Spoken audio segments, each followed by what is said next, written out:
کیا دنیا کی سب سے خطرناک جنگ کے درمیان ایک ایسا ملک سامنے آ سکتا ہے جسے کبھی تنہا کہا جاتا تھا؟ کیا وہی پاکستان اب واشنگٹن اور تہران کے درمیان خاموش پل بن چکا ہے؟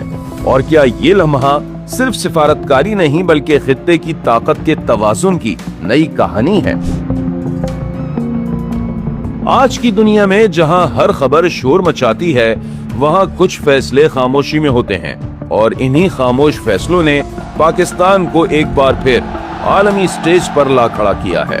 چند سال پہلے تک پاکستان کو سفارتی تنہائی، معاشی دباؤ اور غیر یقینی صورتحال کے طوفان کا سامنا تھا۔ عالمی دارالحکومتوں میں اس کا ذکر کم اور خدشات زیادہ ہوتے تھے، لیکن آج وہی پاکستان ایک ایسے تنازع میں ممکنہ ثالث کے طور پر زیر بحث ہے جس کے اثرات صرف ایک خطے تک محدود نہیں بلکہ پوری دنیا کو اپنی لپیٹ میں لیے ہوئے ہیں۔ 2 روز قبل جب ایران کے گرد عالمی جنگ کے بادل منڈلا رہے تھے اور دنیا کسی حل کی تلاش میں بے بس دکھائی دے رہی تھی، اس وقت عالمی میڈیا نے غیر معمولی خبر دی کہ امریکہ اور ایران کے درمیان بیک چینل رابطوں میں پاکستان ایک اہم کردار ادا کر رہا ہے۔ یہ کوئی اچانک ہونے والا معجزہ نہیں تھا بلکہ ایک منظم حکمت عملی کا نتیجہ تھا، ایک ایسی حکمت عملی جس میں سفارتکاری، ریاستی اداروں کی ہم آہنگی اور علاقائی روابط کو ایک دھاگے میں پرو دیا گیا۔ وزیر اعظم شہباز شریف اور فیلڈ مارشل عاصم منیر کے درمیان غیر معمولی ہم آہنگی اس پالیسی کی بنیاد بن چکی ہے۔ یہ وہ ماڈل ہے جہاں سیاسی قیادت اور عسکری حکمت عملی ایک دوسرے کے مد مقابل نہیں بلکہ ایک ہی سمت میں آگے بڑھتے نظر آتے ہیں۔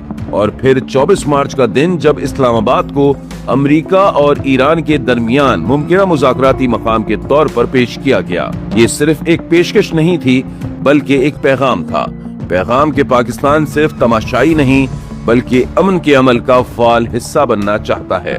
وزیر اعظم نے واضح کیا کہ پاکستان بامعنی اور نتیجہ خیز مذاکرات کے لیے سہولت فراہم کرنے کے لیے تیار ہے۔ یہ بیان ایک ایسے وقت میں آیا جب دنیا غیر یقینی کے اندھیروں میں راستہ تلاش کر رہی ہے، اور پھر ایک اور اشارہ جب امریکی صدر ڈونلڈ ٹرمپ نے اس بیان کو سوشل میڈیا پر دوبارہ شیئر کیا۔ یہ کوئی رسمی حرکت نہیں تھی بلکہ ایک محتاط سفارتی اشارہ تھا کہ پاکستان کی پیشکش کو سنجیدگی سے دیکھا جا رہا ہے۔ پس پردہ اسلام آباد، واشنگٹن اور تہران کے درمیان پیغام رسانی میں خاموش کردار ادا کر رہا ہے۔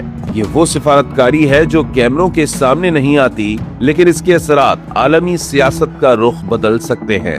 سعودی عرب، ترکیہ اور مصر کے ساتھ بڑھتی ہم آہنگی اس بات کی نشاندہی کرتی ہے کہ پاکستان صرف ایک ملک نہیں رہا بلکہ ایک ابھرتا ہوا سفارتی مرکز بن رہا ہے۔ وزیر اعظم، آرمی چیف اور وزیر خارجہ اسحاق ڈار مسلسل عالمی قیادت سے رابطے میں ہیں، اور یہی تسلسل پاکستان کے بیانیے کو مضبوط بنا رہا ہے۔ یہی وہ لمحہ ہے جہاں پاکستان نے خود کو ایک ذمہ دار ایٹمی ریاست کے طور پر پیش کیا، ایک ایسا ملک جو جنگ نہیں مذاکرات پر یقین رکھتا ہے، اور یہی رویہ عالمی طاقتوں بالخصوص واشنگٹن میں سراہا جا رہا ہے۔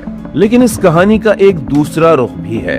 بھارت، جو گزشتہ 1 دہائی سے خود کو خطے کا وشوا گرو ثابت کرنے کی کوشش کر رہا تھا، آج اس سفارتی منظرنامے میں پیچھے چھوٹتا دکھائی دے رہا ہے۔ نریندر مودی کی خارجہ پالیسی کا بنیادی نقطہ یہی تھا کہ پاکستان کو عالمی سطح پر غیر متعلق ثابت کیا جائے، لیکن آج وہی پاکستان ایک ایسے تنازع میں کلیدی کردار ادا کر رہا ہے جہاں بھارت کا ذکر تک نہیں۔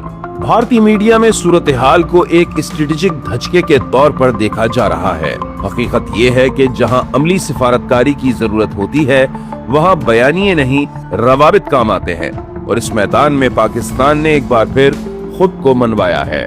یہ لمحہ صرف پاکستان کی کامیابی نہیں بلکہ ایک بڑی جغرافیائی تبدیلی کا اشارہ ہے۔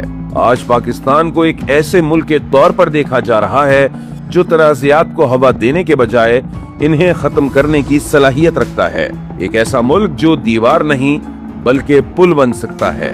آخر میں کچھ سوال جن کے جواب ابھی باقی ہیں۔ کیا یہ کردار وقتی ہے یا پاکستان واقعی عالمی سیاست میں ایک مستقل ثالث کے طور پر اپنی جگہ بنا چکا ہے؟ کیا دنیا پاکستان پر اعتماد جاری رکھے گی یا صرف حالات کا یہ ایک مختصر موڑ ہے؟ اور سب سے اہم سوال، کیا خطے کی طاقت کا توازن اب واقعی تبدیل ہو رہا ہے؟ فیصلہ شاید ابھی ہونا باقی ہے، لیکن ایک بات طے ہے، پاکستان اب خاموش تماشائی نہیں رہا۔